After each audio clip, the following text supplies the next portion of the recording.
Llega a ustedes Sin Permiso a través de las redes sociales. Norbey Palacio Bolívar y Mario Germán Grajales. Sin Permiso. Somos un programa periodístico que te trae las noticias más importantes y análisis en profundidad. Sin Permiso. Periodismo de frente, sin insultos, anónimos, ataduras, tapujos ni noticias falsas. Sin Permiso. Seriedad y credibilidad. Norbey Palacio Bolívar está en Sin Permiso. Amables oyentes, ¿qué tal? Muy buenos días. Hoy ya es miércoles 4 de junio del año 2025 y aquí estamos, sin permiso, llenos de entusiasmo y con la esperanza siempre de un mejor mañana para esta patria, para compartir con todos ustedes los hechos que han generado noticia en esta Tuluá, corazón del valle, en la región, en Colombia y en el mundo. Nuestro saludo y abrazo cordial a todos los amigos seguidores, a todos los cibernautas, a todos los amigos que nos escuchan a través de las distintas redes sociales y de los diferentes grupos de WhatsApp. También queremos saludar de una manera muy especial al equipo de trabajo de Sin Permiso, y a lo que vinimos vamos, mucha información que estaremos compartiendo con ustedes a través de este mismo instante. Nos preocupa, lo hemos dicho, lo repetimos y no nos cansaremos de hacerlo, cómo en medio de este mare magnum de información, de desinformación, de mentiras, de verdades a medias, de tanta situación que hoy las redes y los distintos medios, algunos de información y comunicación, otros de desinformación, bodegas de un lado, bodegas del otro, tienen al país confundido y perdido en una anarquía total, en donde ya no se puede ni hablar, porque si usted manifiesta cualquier expresión a favor o en contra, o que me parece esto positivo, que aquello me parece negativo, lo menos, excúsenme, en que se encuentra es un madrazo, y no se meta con fulano o con perano o con mengano, porque aquí no le voy a permitir eso. Incluso se acaban amistades por esas discusiones, mientras nos ahogamos en ese mar de mentiras, de desinformación, de noticias de toda clase, de toda índole, algunas fuera de contexto, algunas manipuladas, algunas orquestadas para precisamente generar ese caos y esa desinformación. Pues el país se desangra. Eso no es un invento, eso no es tampoco un descubrimiento nuestro, es una realidad que vive Colombia a lo largo y ancho del territorio, y es que desde La Guajira hasta Mocoa y desde oriente hasta occidente el país se desangra milímetro a milímetro, vereda por vereda, corregimiento, municipio, departamento, y no se trata de señalar o de manifestar que eso es solo en este gobierno. Aquí tenemos memoria y el olvido es la única muerte que mata la verdad, decía Galeano. Y hay que decirlo, no es el cuento de que ahora es que se ven las masacres. Yo no sé si es que no tienen memoria, pero masacres llevamos mucho tiempo asistiendo a ellas, muchos años. Y lo que nos preocupa enormemente, que tampoco es de ahora, es la degradación de esta guerra que se vive en los campos y también en las ciudades, en los centros poblados, en los municipios. Y mi comentario va a un hecho triste, atroz, lamentable, unas escenas dantescas que conocimos el día de ayer, cuando fue asesinado el coordinador general de Camagüey y sus 2 escoltas adscritos a la Unidad Nacional de Protección. Obviamente ya nuestro compañero Mario Germán Grajales estará ampliando toda esta información en la sesión de judiciales, pero hay que decir que a lo que asistimos en este país es sencillamente aterrador. El coordinador general de Camagüey, Luis Aurelio Araujo Hernández, fue asesinado en el municipio de Ricaurte, en el departamento de Nariño, con él sus 2 escoltas Chávez, que Juan Jesús Albeiro y Solarte Chunata Jackson Orlando, personas de protección armadas. Lo grave del asunto es que el carro en que ellos se movilizaban, una camioneta Toyota Prado de placas EQM 375, fue incinerada, y las 3 víctimas de esta masacre, de este atentado, fueron incineradas igualmente. Reitero, escenas dantescas, atroces, aterradoras, que solo vivimos ante la degradación de una guerra y de un conflicto que todos los días se recrudece más y que todos los días nos pone a ver esta clase de situaciones, y que con una, reitero, nos hacen olvidar la otra.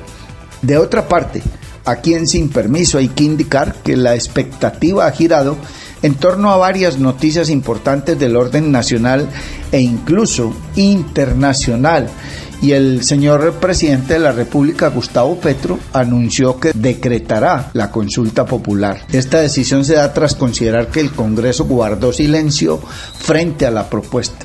La consulta popular propuesta por el gobierno nacional suma un nuevo episodio.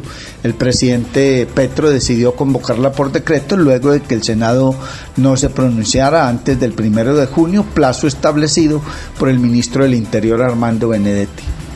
Voy a decretar la consulta popular. La Corte Constitucional tendrá en sus manos el decreto de convocatoria de consulta popular que haré esta semana. Sé que me va a caer todo y que voy a acelerar las amenazas que hay contra mí, dijo Petro en la locución de la presidencia anoche. El gobierno, reitero, convocará entonces por decreto la consulta popular. Se incluirán las 12 preguntas iniciales sobre la reforma laboral. Anunció que el decreto se presentará esta semana ante la Honorable Corte Constitucional para que tome la decisión de aprobarlo. Y aquí están las declaraciones del presidente Gustavo Petro sobre la convocatoria de la consulta popular por decreto. La Corte Constitucional tendrá en sus manos, no otra instancia judicial, sino la Corte Constitucional, el decreto de convocatoria a consulta popular que haré en esta semana. Sé que me va a caer todo y sé que voy a acelerar las amenazas que hay sobre mí.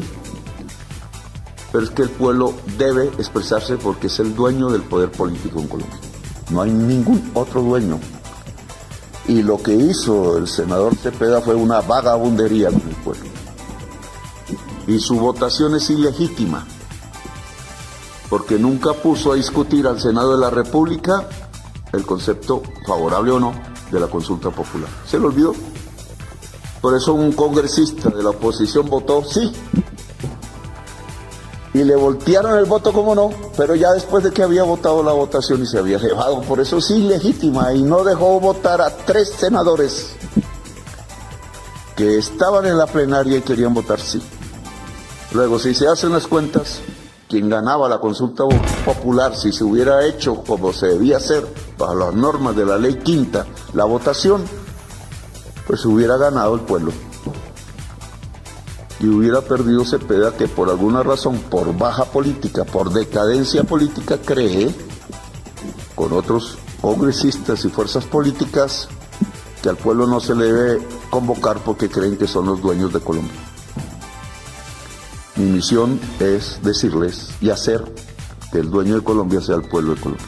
También en medio de esa alocución, el señor presidente hizo otro anuncio importante, y es que el gobierno liberará recursos públicos para que los adultos mayores puedan tener el derecho a una vejez digna. El presidente anunció que se financiarán 3 millones de bonos pensionales para las personas que no tienen pensión. Se liberarán recursos públicos precisamente para que todo viejo o vieja, anciano o anciana, miembro de la tercera edad, como se quiera hablar políticamente correcto, se denomine, pero podemos financiar 3 millones de bonos pensionales para la adultez de tercera edad que hoy no tiene nada, que anda en las calles, que anda en los mercados, que anda vendiendo productos como vendedores ambulantes bajo el sol, bajo la lluvia, cuando ya tienen 70, 80, 90 años. Una de las peores injusticias de Colombia, que quienes hemos sido jóvenes hemos cometido, porque es la juventud la que tiene el deber de cuidar a sus viejos y a sus viejas. Y cuando una sociedad no cuida a sus viejos y a sus viejas, no tiene razón de ser, porque son nuestros ancestros acumulados. Está usted escuchando Sin Permiso, y a esta hora, con los muy buenos días, le damos la bienvenida a nuestro compañero Mario Germán Grajales. Mario Germán Grajales está en Sin Permiso. Los buenos días para usted también, don Norbey Palacio Bolívar, los buenos días para don John F. García y los buenos días para el resto del equipo de Sin Permiso y los buenos días también para todos nuestros seguidores. Mucha atención, Gobernación del Valle y Comité de Cafeteros impulsan mejoramiento vial en zonas rurales. La Gobernación del Valle del Cauca, en convenio con el Comité de Cafeteros, realiza un ambicioso plan de mantenimiento periódico y rutinario de las vías secundarias en el departamento, en un esfuerzo de gobernanza colaborativa que impulsa el desarrollo rural y garantiza la inclusión de la comunidad en los procesos de crecimiento regional. El secretario de Infraestructura del Valle, Fran Ramírez, aseguró que para la competitividad es muy importante el mejoramiento de las vías. Es por eso que hemos venido realizando una serie de acciones bajo el liderazgo de la gobernadora, en el cual tenemos un gran aliado que es la Federación de Cafeteros. Con ello, vamos a adelantar por un lado el mantenimiento de las vías y por otro gestión integral en corredores principales intermunicipales, vías secundarias, para que tengan una mejor conectividad cada uno de los diferentes municipios en el departamento. Para la competitividad es muy importante el mejoramiento de las vías. Es por eso que hemos venido realizando una serie de acciones bajo el liderazgo de nuestra gobernadora, en el cual tenemos un gran aliado que es la Federación de Cafeteros. Con ello vamos a adelantar por un lado el mantenimiento y gestión integral en corredores principales intermunicipales, vías secundarias, para que tengan una mejor conectividad cada uno de los diferentes municipios en el departamento. Asimismo, vamos a estar haciendo una inversión fundamental para el mejoramiento de vías terciarias, 265 puntos. Vamos a intervenir a lo largo y ancho del todo el territorio, que se van a trabajar de la mano de las juntas de acción comunal, con lo cual no solamente impactamos estos corredores secundarios, sino también estos corredores terciarios, y podemos tener una gran red vial mejorada, más competitiva para los campesinos, para cada una de las personas que habitan nuestro paraíso de todos. Con participación en el más alto porcentaje del gobierno departamental, se realizará el trabajo en vías secundarias, pero las terciarias van con placas huellas, juntas de acción comunal, donde vamos a tener la oportunidad de trabajar juntos con la gobernación en cintas de 100 metros, 4 por municipio en todo el departamento y unos adicionales en 2 distritos, indicó Héctor Fabio Cuellar, director ejecutivo del Comité de Cafeteros del Valle del Cauca. Muy bien, muy importante. Conformamos un muy buen grupo de trabajo con la orientación del secretario de Infraestructura, el ingeniero Fran, y lo que hicimos fue diagnosticar vías secundarias. Y aquí en ese diagnóstico de las vías secundarias nos dan 67 kilómetros que impactan más o menos un recorrido de 250 kilómetros. La gobernadora entonces prioriza, y en esa priorización nosotros haremos la ejecución.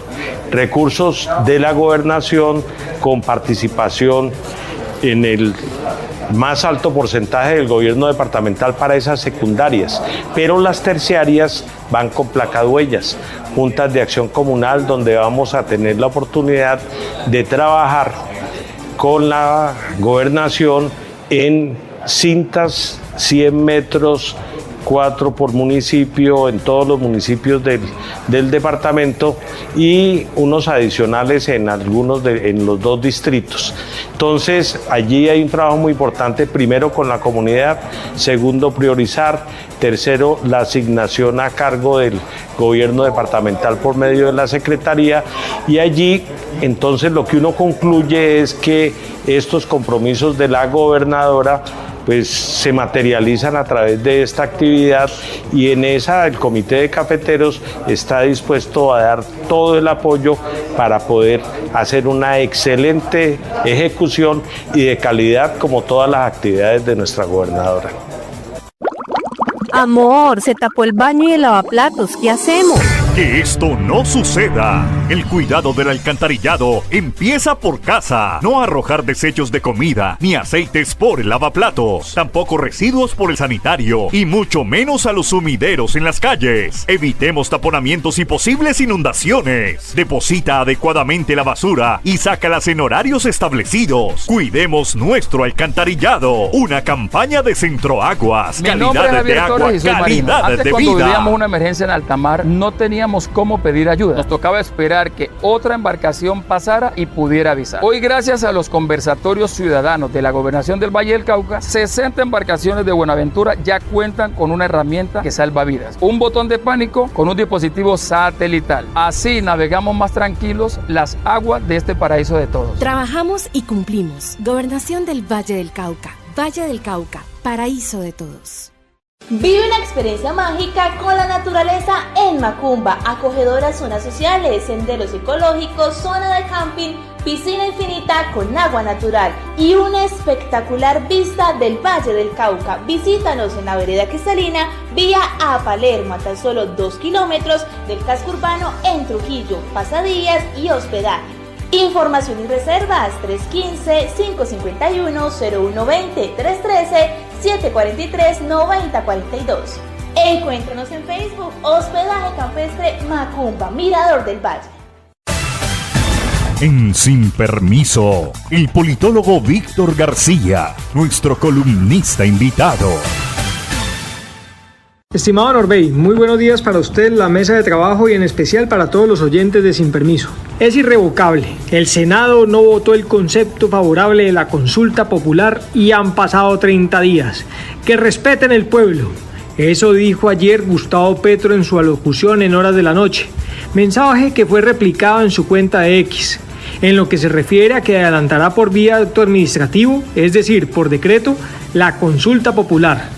Luego de que varios juristas, entre ellos el exfiscal Eduardo Montalegre, le dieran un concepto jurídico favorable para llevar a cabo esta convocatoria por esta vía, que le hace un quiebre al conducto vía Congreso. Bueno, es claro que el objetivo de Petro no es la reforma, es la consulta, y no se sonroja en ocultarlo. Es más, aviva esa apuesta con discursos que arengan y buscan instalar la llama de la emocionalidad en miles o millones de colombianos, apostando por lo que apuestan todos los gobiernos populistas, ya sean de derecha o de izquierda, es decir, por el estado de opinión. Una faceta que claramente comienza a atentar contra la institucionalidad y contra la democracia en sí misma.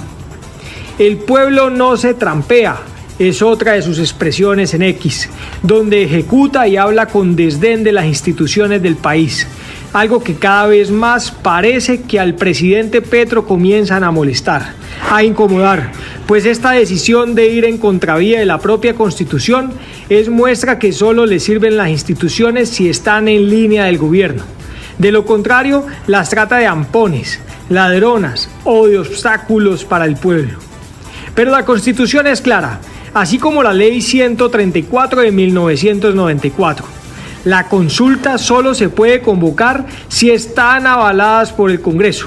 Si no existiera este filtro, sería una herramienta desdibujada por gobiernos populistas que desgastarían adrede la institucionalidad y el orden del país. Sería la feria de la consulta. En este sentido, Armando Benedetti dijo que la consulta sería convocada seguramente para finales de julio y de igual forma manifestó que el estudio de la constitucionalidad lo hará la Corte Constitucional e incluso se atrevió a condicionar esta decisión, pues manifestó que seguramente esta consulta será demandada ante el Consejo de Estado y que allí se producirá un choque de trenes. Pues según él, la Corte Constitucional dará concepto favorable y el Consejo de Estado hará lo propio en negativo. En fin, bienvenidos a la contienda electoral. Una contienda que será muy agresiva, polarizante y donde abundarán los discursos y acciones populistas y se tildarán unos a otros como enemigos. Una contienda que sin duda solo traerá más polarización y daños a las instituciones colombianas, a la democracia en sí misma. Y en medio de toda esta pelea estaremos los colombianos de a pie, que al final somos los más perjudicados. Como dicen las abuelas, que Dios nos coja confesados. Mi nombre es Helen Marian Rueda González, vivo en la vereda Buenos Aires, a 2 horas de Obando. Antes, el agua que tomaban venía directo de la quebrada a las llaves, sin ningún tratamiento. Hoy, gracias a los conversatorios ciudadanos de la Gobernación del Valle del Cauca, 72 familias contamos con filtros que hacen que el agua ya no tenga bacterias. Yo quiero seguir cumpliendo mis sueños en este paraíso de todos. Gracias por cumplirnos. Trabajamos y cumplimos. Gobernación del Valle del Cauca. Valle del Cauca, paraíso de todos. Sin permiso. Mucha atención, gran afluencia de viajeros en el puente de Ascensión. 220.000 vehículos se movilizaron en el Valle del Cauca. Con más de 220.000 vehículos movilizándose por las vías del departamento, transcurrió el retorno de viajeros luego del puente festivo de la Ascensión del Señor. Según el informe parcial de las autoridades, se registró un buen comportamiento de los conductores. Sin embargo, se lamenta el siniestro vial registrado a la altura de Zarzal, que dejó una víctima fatal. En este puente festivo que termina, queremos contarle a los vallecaucanos que la estrategia Corredores Seguros, liderada por la Gobernación, ha sido un éxito. En la articulación que tenemos con la Dirección de Tránsito y la Secretaría de Movilidad y Transportes del Valle del Cauca, más de 220.000 vehículos han transitado por nuestro bello departamento. Así lo dio a conocer Diego Murillo, secretario de Movilidad del Valle del Cauca. En este puente festivo que termina, queremos contarle a los vallecaucanos que la estrategia Caravana Segura, liderada por nuestra señora gobernadora Dilia Francisca Toro, ha sido un éxito. La articulación que tenemos con DITA y Secretaría de Movilidad y Transporte del Valle del Cauca, más de 220.000 vehículos han transitado por nuestro bello departamento. Continuaremos brindándole a todos ustedes plenas garantías en materia de movilidad vial, porque aquí trabajamos y cumplimos. En lo referente al siniestro vial que tuvimos el día sábado en el municipio de Zarzal, queremos contarle que por ahora tenemos una sola persona que se encuentra en el Distrito Especial de Cali recibiendo cuidados médicos. De resto, todas las personas ya se encuentran en Medellín en compañía de sus familias. Continuaremos brindándole a todos los vallecaucanos plenas garantías en materia de movilidad. Esta articulación también continúa en compañía de la Agencia Nacional de Seguridad Vial con los puntos seguros, los cuales están dispersos en todo el territorio vallecaucano. Todo esto son acciones enfocadas en los vallecaucanos para disminuir los indicadores de siniestros viales. Vive una experiencia mágica con la naturaleza en Macumba, acogedoras zonas sociales, senderos ecológicos, zona de camping, piscina infinita con agua natural y una espectacular vista del Valle del Cauca. Visítanos en la vereda Cristalina, vía a Palermo, a tan solo 2 kilómetros del casco urbano en Trujillo, pasadías y hospedaje. Información y reservas 315-551-0120, 313-743-9042.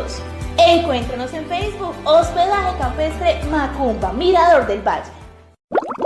Amor, se tapó el baño y el lavaplatos, ¿qué hacemos?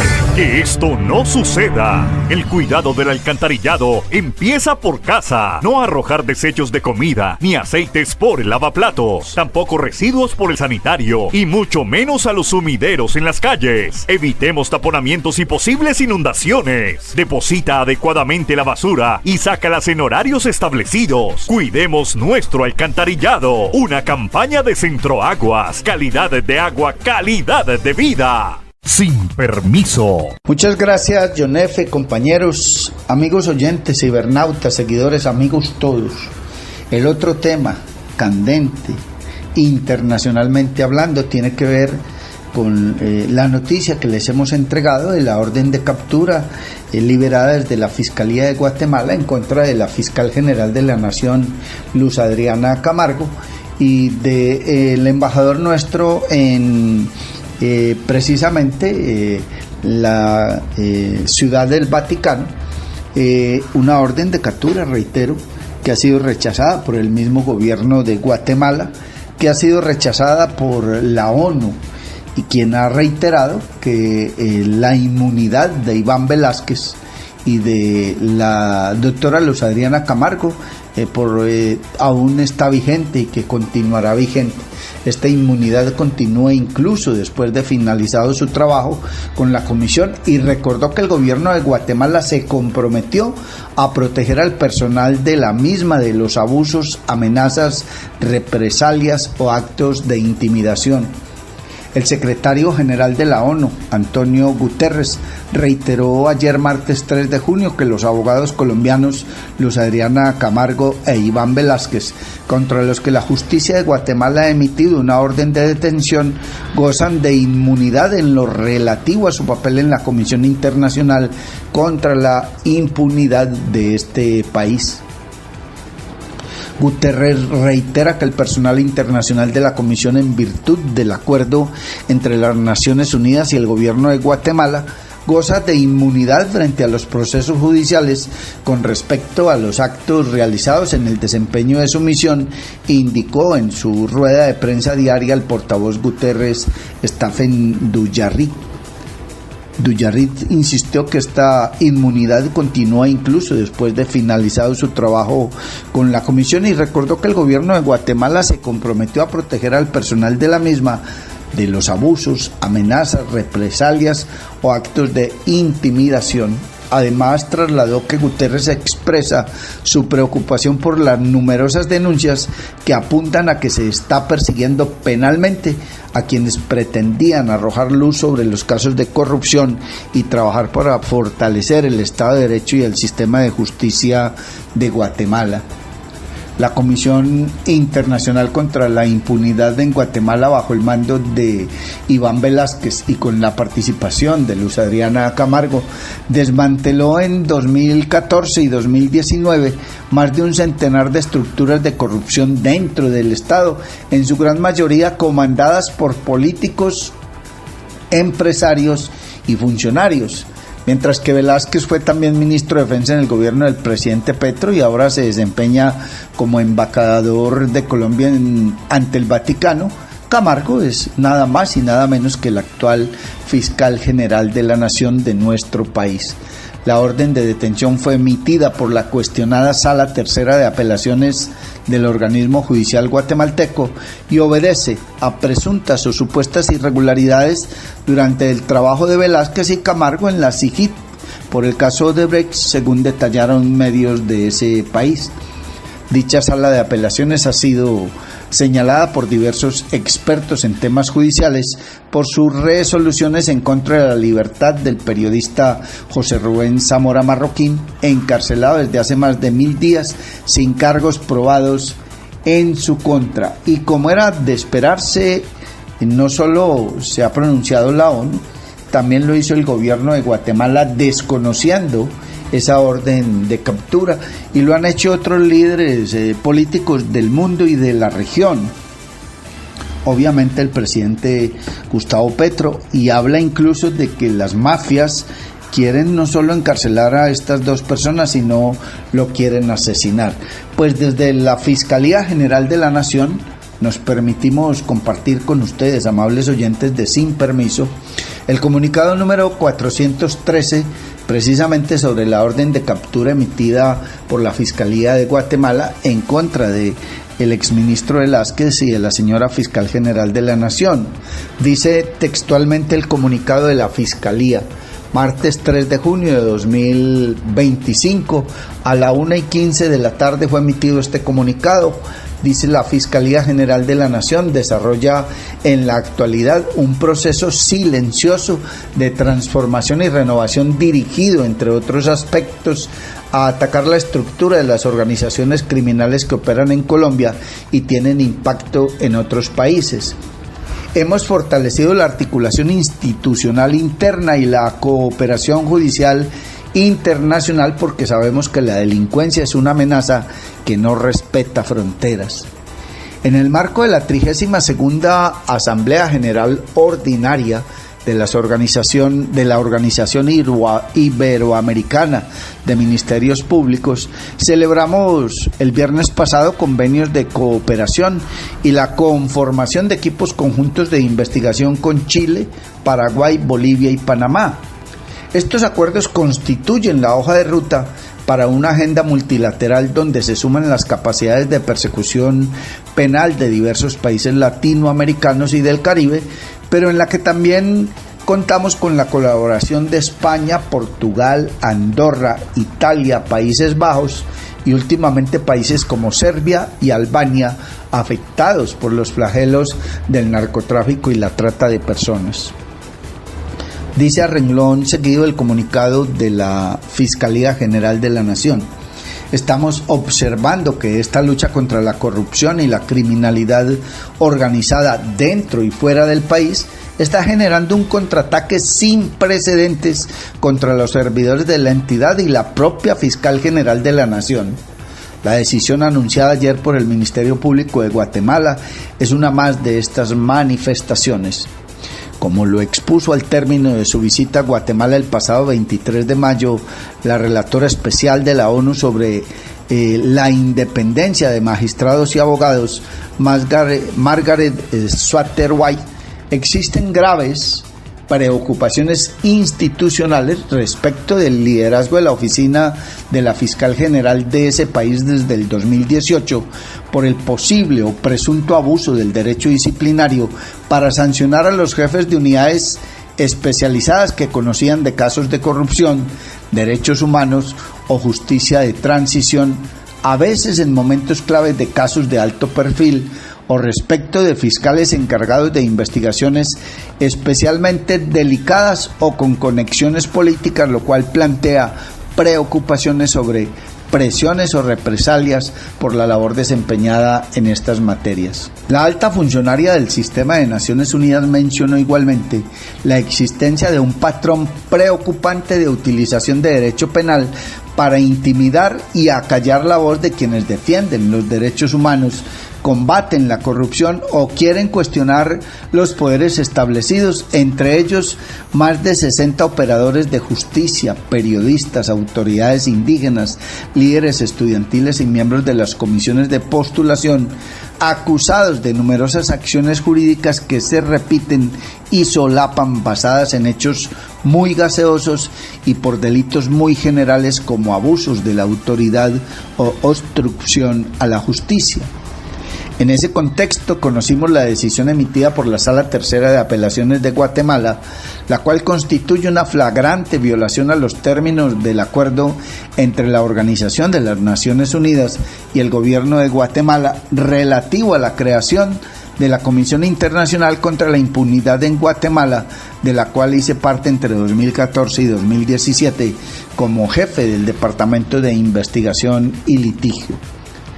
El artículo 10 de ese acuerdo, suscrito en la ciudad de Nueva York el 12 de diciembre de 2006, establece que el comisionado y/o el personal internacional del CIGIC tendrá inmunidad de jurisdicción penal, civil y administrativa de conformidad con la Convención de Viena sobre Relaciones Diplomáticas de 1961. Adicionalmente, incluye inmunidad de arresto, detención personal e inmunidad de toda acción judicial con respecto a actos realizados durante el desempeño de la misión, incluso después de que la comitiva haya dejado de prestar servicios a la CIGIC.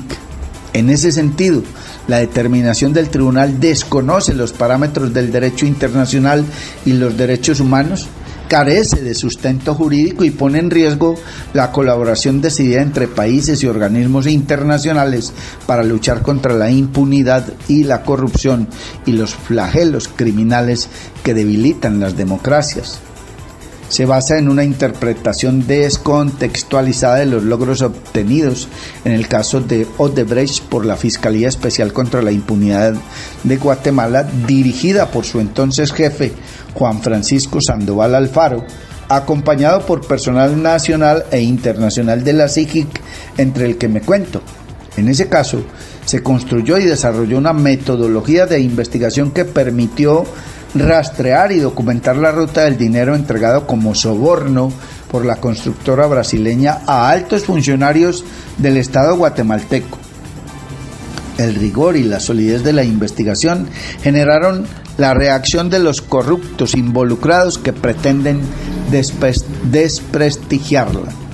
Por eso, más allá de la inmunidad que me ampare e impida la expedición de la orden de captura internacional que se dio por tramitada sin estarlo y que no será emitida, teniendo en cuenta el comunicado del gobierno de Guatemala que rechaza la petición del Ministerio Público de ese país me cobija la tranquilidad de mi inocencia en los hechos que con sesgo político se me atribuyen. Las actuaciones que se cuestionan, como cruzar correos o asistir a reuniones en que se discutían los términos de colaboración eficaz o que se sometieron los altos directivos de Odebrecht, fueron la base para la entrega de importante información sobre los receptores de coimas pagadas y el compromiso de la multinacional de reconocer al Estado de Guatemala una indemnización de $16.5 millones por los actos de corrupción que promovió. La inmunidad no significa impunidad. Claro que puedo ser investigada, pero observando las formas propias del debido proceso internacional. Es más dañino difundir rumores y dejar un manto de duda sobre mi conducta que ni en esa época ni ahora puede ser cuestionada. Hago un llamado a la sensatez, al respeto por los compromisos asumidos conforme a la Carta de Naciones Unidas y a la consolidación de caminos de colaboración legítimos y lejanos de la criminalización emprendida contra personas que luchan contra la corrupción, advertida hace una semana por la relatora especial de la ONU, Margaret Satterwhite. Este es el comunicado textualmente leído de la Fiscalía General de la Nación, y dada la gravedad del hecho y los señalamientos nada más y nada menos que a la Fiscal General de la Nación de Colombia, nos permitimos compartirles sus declaraciones sobre este hecho. Cada uno de ustedes, amables oyentes, juzgará y sacará sus propias conclusiones. La Fiscalía General de la Nación desarrolla en la actualidad un proceso silencioso de transformación y renovación, dirigido entre otros aspectos a atacar la estructura de las organizaciones criminales que operan en Colombia y tienen impacto en otros países. Hemos fortalecido la articulación institucional interna y la cooperación judicial internacional, porque sabemos que la delincuencia es una amenaza que no respeta fronteras. En el marco de la 32ª Asamblea General Ordinaria de la Organización Iberoamericana de Ministerios Públicos, IAMP, celebramos el viernes pasado convenios de cooperación y la conformación de equipos conjuntos de investigación con Chile, Paraguay, Bolivia y Panamá. Estos acuerdos constituyen la hoja de ruta para una agenda multilateral, donde se suman las capacidades de persecución penal de diversos países latinoamericanos y del Caribe, pero en la que también contamos con la colaboración de España, Portugal, Andorra, Italia, Países Bajos y últimamente países como Serbia y Albania, afectados por los flagelos del narcotráfico y la trata de personas. Estamos observando que esta lucha contra la corrupción y la criminalidad organizada dentro y fuera del país ha generado un contraataque sin precedente contra los servidores de la entidad y la propia Fiscal General de la Nación. La decisión anunciada ayer por el Ministerio Público de Guatemala es una más de estas manifestaciones. Como lo expuso al término de su visita a Guatemala el pasado 23 de mayo, la relatora especial de las Naciones Unidas sobre independencia de magistrados y abogados, Margaret Satterwhite, existen graves preocupaciones institucionales respecto del liderazgo de la oficina de la Fiscal General de ese país desde 2018 por el posible abuso del derecho disciplinario para sancionar a los jefes de unidades especializadas que conocían de casos de corrupción, derechos humanos o justicia de transición, a veces en momentos claves de casos de alto perfil, o respecto de fiscales encargados de investigaciones especialmente delicadas o con conexiones políticas, lo cual plantea preocupaciones sobre presiones o represalias por la labor desempeñada en estas materias. La alta funcionaria del Sistema de Naciones Unidas mencionó igualmente la existencia de un patrón preocupante de utilización del derecho penal para intimidar y acallar la voz de quienes defienden los derechos humanos, combaten la corrupción o quieren cuestionar los poderes establecidos, entre ellos más de 60 operadores de justicia, periodistas, autoridades indígenas, líderes estudiantiles y miembros de las comisiones de postulación, acusados de numerosas acciones jurídicas que se repiten y se solapan, basadas en hechos muy gaseosos y por delitos muy generales, como abuso de autoridad u obstrucción a la justicia. En este contexto conocimos la decisión emitida por la Sala Tercera de Apelaciones de Guatemala, la cual constituye una flagrante violación a los términos del acuerdo entre la Organización de las Naciones Unidas y el Gobierno de Guatemala, relativo a la creación de la Comisión Internacional contra la Impunidad de Guatemala, CICIG, de la cual hice parte entre enero de 2014 y noviembre de 2017 como jefe del Departamento de Investigación y Litigio. El artículo 10 de ese acuerdo, suscrito en la ciudad de Nueva York el 12 de diciembre de 2006, establece que el comisionado o comisionada y el personal internacional de la CICIG tendrán inmunidad de jurisdicción penal, civil y administrativa de conformidad con la Convención de Viena sobre Relaciones Diplomáticas de 1961. Adicionalmente, incluye inmunidad de arresto o detención personal e inmunidad de toda acción judicial respecto a actos realizados en el desempeño de la misión, incluso, abro comillas, después de que la comitiva haya dejado de prestar servicios a la CICIG. En este sentido, la determinación del Tribunal de Apelación desconoce los parámetros del derecho internacional y los derechos humanos, carece de sustento jurídico y pone en riesgo la colaboración decidida entre países y organismos internacionales para luchar contra la impunidad, la corrupción y los flagelos criminales que debilitan las democracias. Se basa en una interpretación descontextualizada de los logros obtenidos en el caso Odebrecht por la Fiscalía Especial contra la Impunidad de Guatemala, dirigida por su entonces jefe Juan Francisco Sandoval Alfaro, acompañado por personal nacional e internacional de la CICIG, entre el que me encuentro. En este caso se construyó y desarrolló una metodología de investigación que permitió rastrear y documentar la ruta del dinero entregado como soborno por la constructora brasileña a altos funcionarios del Estado guatemalteco. El rigor y la solidez de esa investigación generaron la reacción de los corruptos involucrados que pretenden desprestigiarla. Por eso, más allá de la inmunidad que me ampara e impide la expedición de la orden de captura internacional, que ayer se dio por tramitada sin estarlo, y que no será emitida teniendo en cuenta el comunicado del gobierno de Guatemala que rechaza la petición del Ministerio Público de ese país, me cobija a mí la tranquilidad de mi inocencia en los hechos que con sesgo político se me atribuyen. Las actuaciones que se cuestionan, como cruzar correos o asistir a reuniones en que se discutían los términos de colaboración eficaz a que se sometieron los altos directivos de Odebrecht, fueron la base para entrega de importante información sobre los receptores de coimas pagadas y del compromiso que la multinacional asumió de reconocer para el Estado de Guatemala una indemnización por $16.5 millones por los actos de corrupción que promovió. La inmunidad no significa impunidad.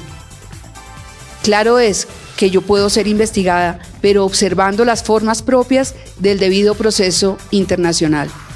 Es más dañino difundir rumores y dejar un manto de dudas sobre mi conducta, que ni en esa época ni ahora pueden ser cuestionadas.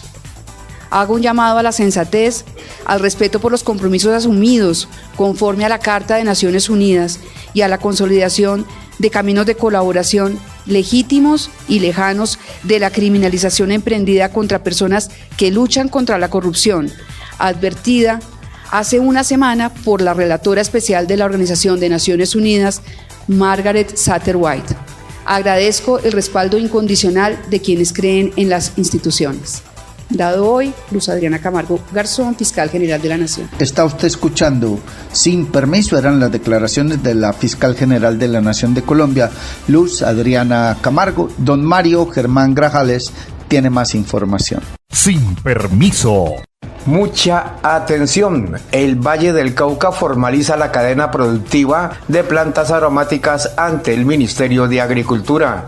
La cadena productiva de plantas aromáticas medicinales, condimentarias y afines del Valle del Cauca fue formalizada ante el Ministerio de Agricultura, lo cual permitirá no solo orientar la creación de políticas públicas, sino el fortalecimiento de la productividad y la competitividad de este sector en la región. La secretaria de Desarrollo Rural, Agricultura y Pesca del Valle del Cauca, Ángela Reyes, explicó que esta es la sexta cadena con un comité departamental formalizado conforme a lo establecido por la Ley 811 del 2003.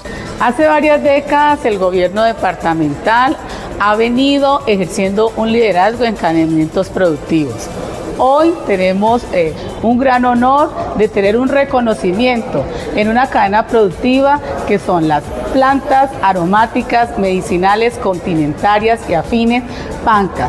Todo ello en cumplimiento de la Ley 821, que es la Ley de Encadenamientos Productivos. Pero hoy queremos hacer un gran fortalecimiento a esta cadena, no solamente en productividad, sino en transformación. Nuestro departamento saca más de 4.793 toneladas al año. Pero también observamos cómo estamos haciendo transformación a través de las plantas medicinales, no solamente en cosméticos, culinarias y en temas medicinales que hoy nos posicionan en el mercado con unos alimentos medicinales limpios, porque todos estos empresarios están haciendo una transición agroecológica. Pero también es importante resaltar que nuestro departamento cuenta con 28 organizaciones donde tienen más de 329 productores que están haciendo la transformación. Recordemos que nuestro Valle del Cauca es el paraíso de todos y a través de la Secretaría de Desarrollo Rural estamos trabajando y estamos cumpliéndole a nuestros campesinos. Hoy este reconocimiento es para estos productores que a través de las plantas medicinales estamos haciendo historia. Amor, se tapó el baño y el lavaplatos, ¿qué hacemos?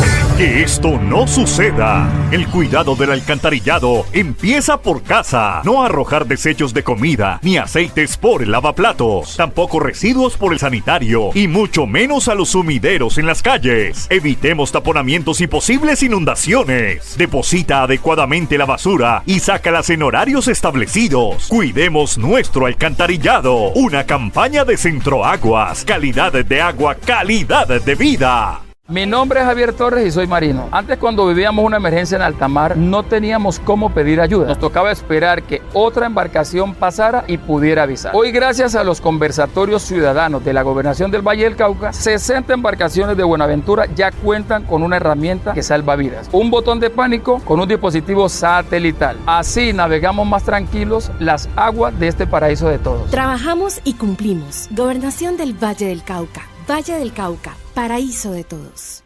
Sin permiso. Mucha atención, Gobernación del Valle invierte 2.800 millones de pesos para convertir al aeropuerto de Santa Ana en uno de categoría C. Con una inversión de 2.800 millones de pesos, la Gobernación del Valle avanza en el mejoramiento de la infraestructura del aeropuerto Santa Ana de Cartago, con el objetivo de fortalecer su capacidad operativa y convertirlo en un terminal de carga y pasajeros. Fran Ramírez, secretario de Infraestructura del Valle, confirmó que la gobernación viene haciendo una inversión significativa para garantizar que se pueda habilitar este aeropuerto en la categoría 4C, que nos permitirá tener una operación comercial y de carga significativa, no solamente para el norte del Valle del Cauca, sino para toda la región. Nos encontramos en el aeropuerto de Santa Ana, el cual tiene unas condiciones excepcionales para la operación aeroportuaria. En este aeropuerto, la Gobernación del Valle del Cauca viene haciendo inversiones significativas para garantizar que se pueda habilitar este aeropuerto en la categoría 4C, que nos permita tener ya una operación comercial y de carga significativa, no solamente para el norte del valle, sino para toda la región. Estamos haciendo actividades para mejorar las condiciones de la zona de bomberos, la dotación de los elementos necesarios, todo lo concerniente a las obras de mejoramiento de los canales, de la cabecera que se tiene en este sector, que permita que el aeropuerto tenga esas condiciones adecuadas y con lo cual sigamos fortaleciendo la infraestructura competitiva aeroportuaria en el paraíso de todos. Sin permiso. Gracias, John Fernández y compañeros. Continuamos aquí en este Sin Permiso de hoy, miércoles 4 de junio del año 2025, un magazine informativo que originamos desde Tuluá a través de las distintas redes sociales de lunes a viernes a las 6 de la mañana. Mucha atención, el exministro de Hacienda Ricardo Bonilla será imputado por escándalo de corrupción de la UNGER. El exfuncionario del gobierno del presidente Petro será procesado por 2 delitos. La Fiscalía General de la Nación confirmó ayer, martes 3 de junio, que se le imputarán cargos al exministro de Hacienda Ricardo Bonilla por el escándalo de corrupción en la Unidad Nacional de Gestión del Riesgo de Desastres. Desde el ente judicial indicaron en una rueda de prensa que son 2 los delitos por los que sería procesado Bonilla. 1, interés indebido en celebración de contratos, y 2, tráfico de influencias por su presunta participación en el entramado de corrupción.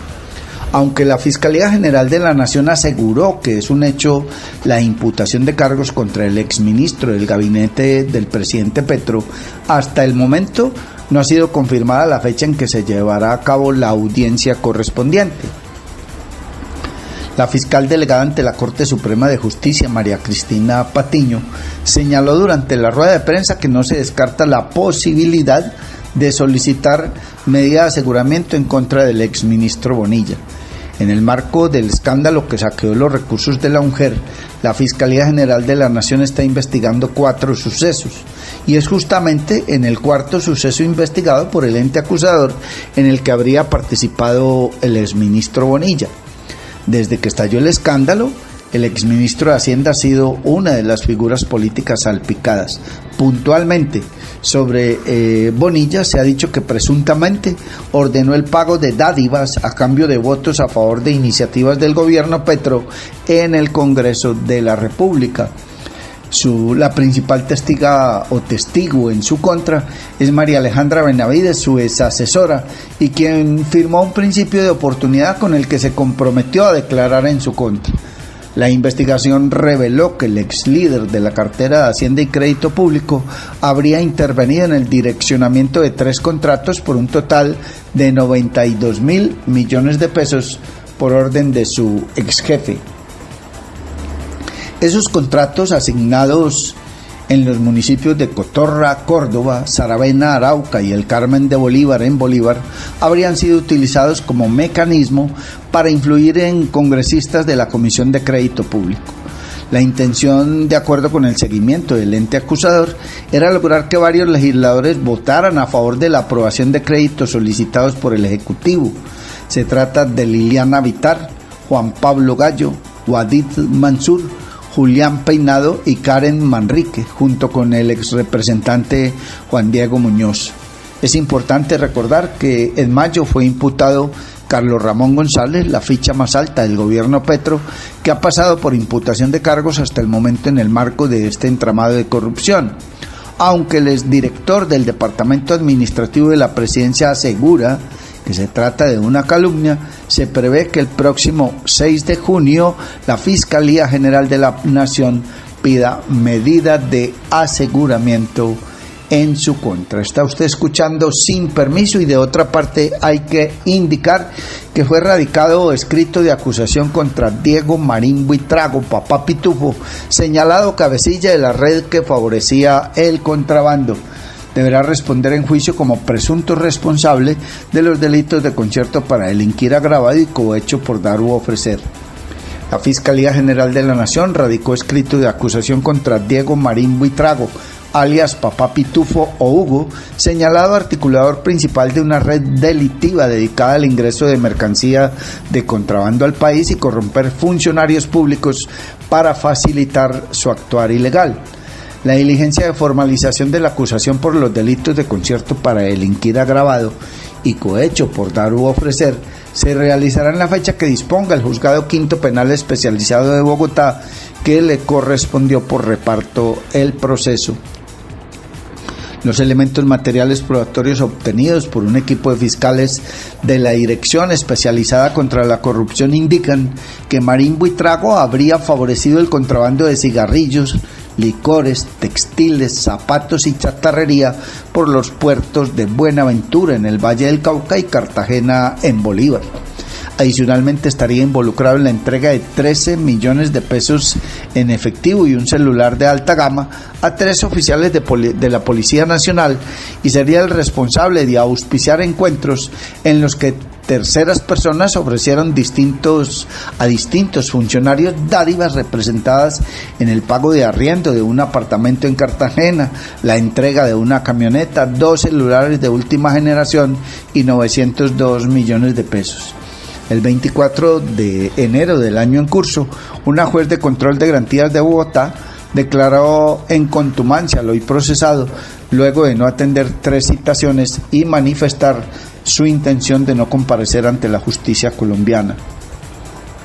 Posteriormente, el pasado 4 de febrero, le fue impuesta medida de aseguramiento en centro carcelario. Está usted escuchando Sin Permiso y a esta hora don Mario Germán Grajales nos presenta más información. Sin Permiso. Y mucha atención, Gobernación del Valle del Cauca lanza la convocatoria de estímulos Valle Paraíso Cultural 2025. La Gobernación del Valle del Cauca abre oficialmente la convocatoria de estímulos Valle Paraíso Cultural, una estrategia orientada a fortalecer el tejido social y a través del apoyo a iniciativas artísticas y culturales en el departamento. En esta oportunidad, para el primer semestre se otorgarán 86 estímulos y en el segundo semestre se desarrollará una nueva fase de la convocatoria con 30 estímulos adicionales. Esta convocatoria se divide en 2 líneas, una de artes y otra de cultura, con el objetivo de reconocer el patrimonio cultural, las economías populares y los contenidos artísticos de circulación. Invitamos a todos a postularse y participar, indicó la secretaria de Cultura del Valle del Cauca, Consuelo Bravo. Convocatoria Estímulos 2025. En esta oportunidad, para este primer semestre, son 86 estímulos, 1.012 millones de pesos, y para el segundo semestre tendremos una fase de la convocatoria, 2 líneas, en línea de artes y en línea de cultura. Por supuesto, es una cultura que incluye, que además reconoce todo el patrimonio cultural, economías populares que están alrededor del sistema cultural, los contenidos artísticos de circulación. Los esperamos para que se postulen y participen de esta convocatoria de la Gobernación del Valle del Cauca 2025, trabajando y cumpliendo.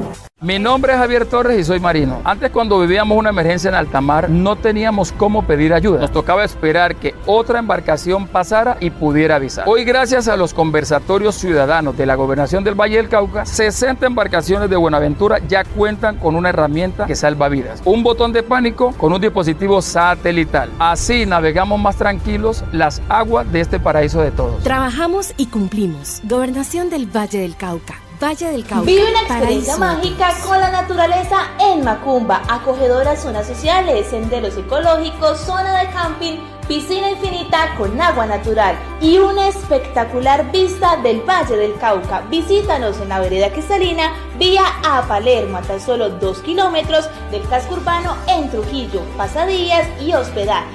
Información y reservas 315-551-0120, 313-743-9042. Encuéntranos en Facebook, Hospedaje Campestre Macumba, Mirador del Valle. En Sin Permiso presentamos el resumen de los hechos judiciales más importantes de la región, el país y el mundo. Aquí están los hechos más relevantes presentados en la región en materia judicial. Mucha atención. Murió un hombre que resultó herido en un atentado en el barrio Alameda de Tuluá. Como Eleazar Angulo Tamayo, de 37 años de edad, fue identificado el hombre que fue herido en un atentado sicarial en la carrera 24 con calle Quinta de Tuluá, barrio La Alameda. Tras recibir el ataque, el infortunado fue trasladado a un centro médico donde los galenos lucharon por salvar su vida, pero las graves heridas que tenía terminaron acabando con su vida horas más tarde. Y mucha atención, que un líder de un cabildo y sus escoltas fueron masacrados en el departamento de Nariño. Se trata del coordinador general del Cabildo Mayor Agua de Ricaute, Camaguari, Aurelio Araujo Hernández, quien fue asesinado este martes junto a sus escoltas Jesús Albeiro Chávez Quejuán y Jackson Orlando Solarte Chanuta. El ataque armado sucedió en un resguardo indígena de Cuaiquer Viejo, jurisdicción del municipio de Ricaute, Nariño. Versiones preliminares indican que las víctimas se movilizaban en una camioneta cuando fueron interceptadas por hombres fuertemente armados, quienes abrieron fuego y posteriormente incendiaron el vehículo, provocando la muerte de los 3 ocupantes en el lugar. Y mucha atención que en un centro asistencial fallece hombre baleado en Guadalajara de Buga. El occiso fue identificado como Juan David López Bedoya. Este joven de 20 años fue atacado con arma de fuego cuando se movilizaba en una motocicleta sobre la doble calzada sentido Buga-Tuluá, a la altura de la entrada a los bloques de Uninorte. Y mucha atención, municipio de Caicedonia. Allí se registró un homicidio en la zona rosa. El levantamiento de la víctima lo realizaron al interior de un establecimiento comercial en el sector de la rumba que tiene Caicedonia. A la víctima le propinaron varios disparos. Hasta ahora las autoridades no se han pronunciado sobre este hecho. También se desconoce la identidad de la víctima. Y mucha atención que ya se registró la primera víctima de los sicarios en Cartago en el mes de junio. Jesús García Cruz, quien tenía 26 años, fue baleado, falleciendo en el sitio del ataque sicarial perpetrado en el barrio San Jerónimo, a la altura de la variante sobre la carrera 22 con calle Cuarta. El hoyo occiso se movilizaron una bicicleta cuando fue atacado con arma de fuego. Este crimen se suma a varios perpetrados en la última semana de mayo. Por ahora, estos son los hechos más relevantes en materia judicial en Sin Permiso. Mi nombre es Helen Marian Rueda González. Vivo en la vereda Buenos Aires, a 2 horas de Obando. Antes, el agua que tomaba venía directo de la quebrada a las llaves, sin ningún tratamiento. Hoy, gracias a los conversatorios ciudadanos de la Gobernación del Valle del Cauca, 72 familias, contamos con filtros que hacen que el agua ya no tenga bacterias. Yo quiero seguir cumpliendo mis sueños en este paraíso de todos. Gracias por cumplirnos. Trabajamos y cumplimos. Gobernación del Valle del Cauca. Valle del Cauca, paraíso de todos. Sin Permiso. Gracias, John Fernay, compañeros, amigos oyentes, cibernautas, seguidores, amigos todos. Entramos en la recta final de este magazine informativo Sin Permiso de hoy, miércoles 4 de junio del año 2025. Mucha atención, que fue asegurado en centro carcelario un hombre señalado de hacerse pasar como sacerdote para estafar a 219 personas con falsas promesas de trabajo. Fueron acreditadas víctimas en por lo menos 3 departamentos del país. Se trata de personas que pagaron para asegurar una oportunidad laboral. La Fiscalía General de la Nación obtuvo elementos materiales probatorios que dan cuenta de la fachada a la que presuntamente recurrió Carlos Arley Hurtado Valencia, alias Maker, para estafar a 219 personas en Chocó, Valle del Cauca y Nariño. El hombre señalaba de hacerse pasar como sacerdote para engañar a sus víctimas con falsas ofertas laborales. Con la apariencia de religioso adscrito a la diócesis de Ismina, Chocó, el plan de alimentación escolar PAE y otras entidades que brindan asistencia humanitaria habría contactado telefónicamente ciudadanos y ofrecido empleos como empacadores a cambio de una remuneración de 1.700.000 pesos mensuales. En las comunicaciones, al parecer, exigía a los interesados entre 340.000 y 370.000 pesos con el supuesto de asegurar el trabajo con el pago de seguridad social. De esta manera se apropió ilegalmente de al menos 90 millones de pesos entre 2023 y 2025. En todos los casos documentados, luego de recibir el dinero, bloqueó los números telefónicos de las víctimas para evitar que lo contactaran y ubicaran. Alias Maker fue capturado por servidores del Cuerpo Técnico de Investigación CTI en Medellín, Antioquia. Un fiscal de la seccional Chocó lo presentó ante un juez de control de garantías y le imputó el delito de estafa agravada, el cual fue aceptado. El procesado deberá cumplir medida de aseguramiento privativa de la libertad en centro carcelario. Y de otra parte, hay que indicar que la Procuraduría abrió investigación a Ricardo Roa por compra de apartamento a empresario petrolero.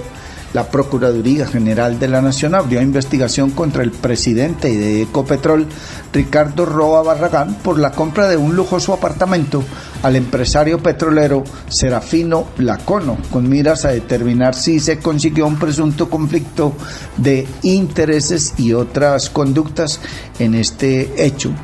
Lo anterior debido a que, aunque la venta del apartamento se dio cuando Roa aún no era el presidente de Ecopetrol, pero se perfilaba para hacerlo, supuestamente fue adquirido por un precio menor a su costo real y luego empresas asociadas a la CONO como Princeton International Holding y Lewis Energy, según la queja, han tenido negocios con Ecopetrol en esta administración.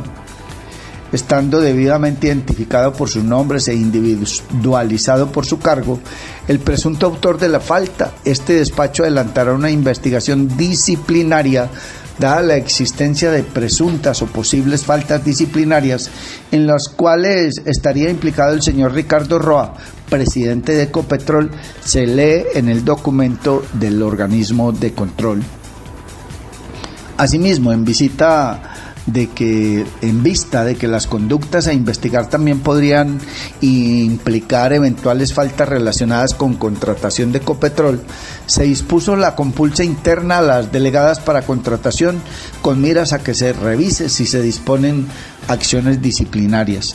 En el marco de la presente investigación, la Procuraduría también ordenó la práctica de distintas pruebas, entre ellas que desde Ecopetrol se informe si el presidente Roa Barragán ha rendido la declaración de conflictos de interés durante todos los años en los que ha estado al mando de la compañía.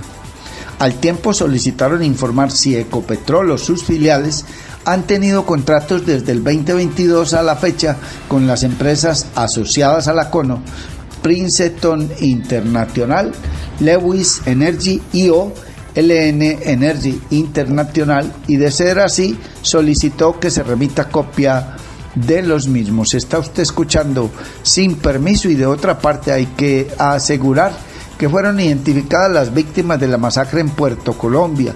Las autoridades han revelado las principales hipótesis del caso. 3 personas murieron y 9 resultaron heridas en ese ataque. En la noche del lunes festivo 2 de junio, una fiesta que reunía a más de 25 personas en una cabaña del kilómetro 7 de la vía al mar cerca de Puerto Colombia Atlántico terminó en una tragedia. Hacia la madrugada, sicarios irrumpieron en la fiesta disparando a los asistentes, lo que dejó como resultado 3 personas muertas y 9 más heridas. Las víctimas del atentado fueron identificadas como Maciel Karina Gómez Gómez, Luis Alfredo Vergara Juliao, alias Víctor, y Ronaldo José Alarcón Castillejo, todos de 25 años de edad. Es importante destacar que Alarcón tenía una anotación judicial por el delito de hurto, a lo que las autoridades investigan si alguno de ellos era el objetivo principal de este ataque. Sin embargo, empiezan a surgir nuevas hipótesis que esclarecerían los hechos detrás de esta masacre y sus víctimas. Por otro lado, entre los 9 heridos, al menos 3 registran antecedentes judiciales por delitos como concierto para delinquir, tráfico de estupefacientes y estafa. Yusef Jafet Cure de Ávila, Raúl Alberto Henao Farías, alias Chocho, con antecedentes, Angelina Rojas Barrios, Gabriel Eduardo Mejías Chávez, con antecedentes. Los afectados recibieron atención médica en la clínica Porto Azul, en Puerto Colombia, y sus estados de salud son generalmente estables. No obstante, algunos presentan heridas de consideración alta. Según reveló la revista Semana, la Policía Metropolitana de Barranquilla dijo que la masacre estaría vinculada con una confrontación interna entre miembros de la banda criminal Los Costeños. Y es que informes preliminares indican que la disputa por la venta de sustancias sintéticas en eventos nocturnos como el de la cabaña Villa de Olvega habría sido el detonante de este ataque. De igual manera, se reveló que durante la inspección, miembros de la Seccional de Investigación Judicial SIJIN hallaron evidencias del consumo reciente de drogas, en especial Tusi. Semana también informó que testigos bajo los efectos de sustancias entregaron detalles relevantes a las autoridades y que el consumo de alcohol y drogas era una condición implícita para participar en la fiesta, cuyo ingreso era libre. Es también importante señalar que una dificultad adicional a la investigación ha sido la falta de grabaciones en el lugar de los hechos. Finalmente se están revisando cámaras de seguridad de establecimientos cercanos para tratar de identificar a los atacantes. Y mucha atención, que hay noticia de última hora. Inteligencia militar confirma que Iván Mordisco está vivo y se mueve hacia el sur del país. Se conoció información de inteligencia militar que revela que alias Iván Mordisco se mueve hacia el sur del país con pocos hombres fuertemente armados, igualmente que estarían practicando brujería. Información obtenida por inteligencia militar confirma que alias Iván Mordisco está vivo y se está moviendo hacia el sur del país. El máximo cabecilla de las disidencias de las FARC ha venido bajando de Caquetá buscando la cuenca amazónica y reduciendo su círculo de seguridad a pocos hombres. Lo que dice inteligencia técnica y humana es que son pocos los hombres que lo acompañan. Sin embargo, están altamente armados y cuentan con inhibidores y equipos satelitales para evitar las interceptaciones. En total, tiene 3 anillos de seguridad y evita caseríos y caminos. El bloque Amazonas está manejando sus finanzas básicamente del narcotráfico y minería. Además, inteligencia también verifica si está usando brujería y que al parecer su círculo cercano ha llevado a personas que practican santería y esoterismo. Fuentes consultadas por Blue Radio señalan que estos movimientos de Iván Mordisco podrían estar relacionados con una reconfiguración estratégica de su estructura armada en la región amazónica, donde busca mayor control territorial y acceso directo a rutas del narcotráfico. Y antes de irnos, con todo cariño y respeto, queremos hacer una observación, una recomendación a los honorables concejales que se han pronunciado frente al hecho o el incidente del cierre de un establecimiento de venta de comidas en la zona donde están ubicados establecimientos de venta de licor y comidas en la carrera 40. Válido, bienvenidos los pronunciamientos, esa es la democracia y es lo que se tiene que, se cree cada uno desde su espacio, desde su tribuna, desde su rol de concejal, hacer sus pronunciamientos y solicitar lo que consideren oportuno solicitar. Sí, con todo cariño y respeto, recomendaría, me atrevería a decirle al concejal May Ruiz que busque asesoría. Esos videos lo están dejando, honorable concejal, muy mal parado. Las palabras soeces, la vulgaridad y la patanería que está usando en ellos desdicen mucho de su rol de concejal. Entendemos que uno se calienta, que se acalora, y usted lo ha dicho, es que estoy indignado, es que estoy furioso, y cuando se actúa con ira, con rabia, con indignación, normalmente terminan cometiéndose errores. Siéntese, piense con cabeza fría, asesórese y si es el caso, escriba lo que va a decir en redes sociales, pues son muchos los tulueños, vallecaucanos, colombianos y ciudadanos en el mundo que lo están viendo, y usted representa toda una comunidad como es la de Tuluá y ostenta una dignidad que es la de ser concejal del municipio de Tuluá. Amables oyentes, hasta aquí esta emisión de Sin Permiso. Dios mediante, si él no dispone otra cosa y antes algo extraordinario nos sucede, mañana a las 6 de la mañana volveremos a encontrarnos. Un feliz día para todos. Muchísimas gracias por acompañarnos. Llega a ustedes Sin Permiso a través de las redes sociales. Norbey Palacio Bolívar y Mario Germán Grajales. Sin Permiso. Somos un programa periodístico que te trae las noticias más importantes y análisis en profundidad. Sin Permiso. Periodismo de frente, sin insultos, anónimos, ataduras, tapujos ni noticias falsas. Sin Permiso. Seriedad y credibilidad.